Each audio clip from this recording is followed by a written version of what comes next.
Miss Lady Liberty, for so very long you've stood, but now our nation can't seem to tell the bad from the good. We used to ask the question, what truly is just and right?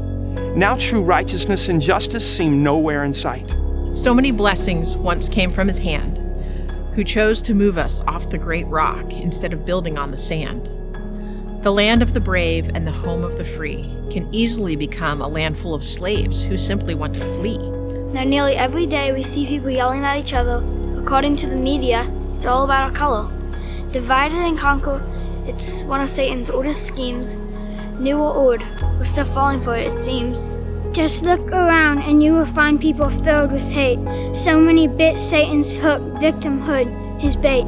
With blame the only game, there sure is a lot of hating. Even in cases where offense wasn't given, it certainly was taken.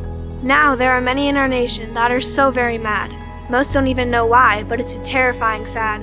It sometimes seems we could be moving towards civil war. Can anyone explain, pray tell, what for?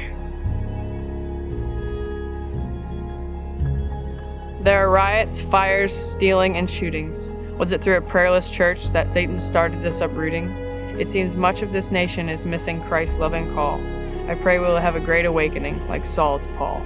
We have taught our young that they have been oppressed, and for decades now their anger has been suppressed. What we have done to our youth is so incredibly sad. Most of the problem is just one thing, not having a dad. We teach them it's from monkeys that they came. For all the confusion, are they the ones to blame? It'd be better if a millstone around our neck were tied than ruin this entire generation to whom we have lied.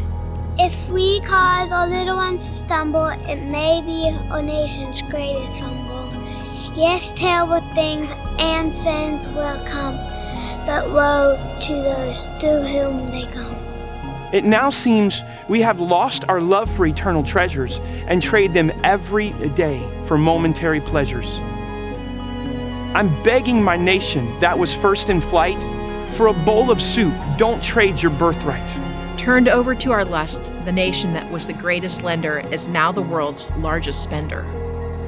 There are many reasons for the faint of heart to fear. Without his protection, we'll lose many freedoms that are so very dear.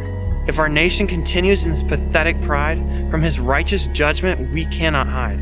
To so many lies we certainly have caved, there's still one truth by which we can all be saved.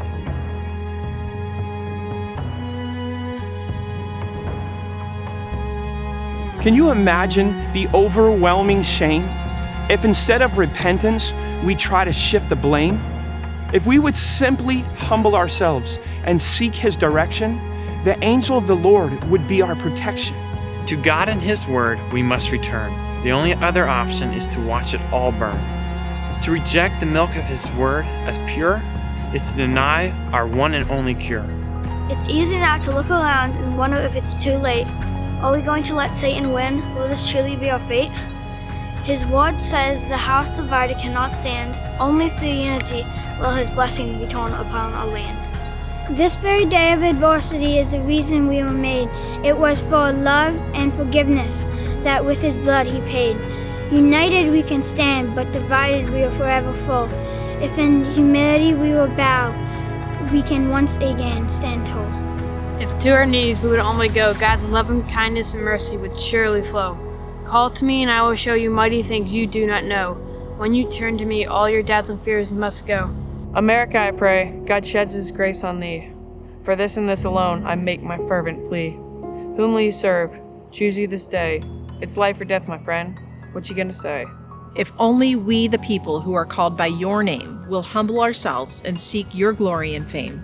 Wherever our feet should go, the enemy we can crush, and once again the blessing of our God will rest upon us.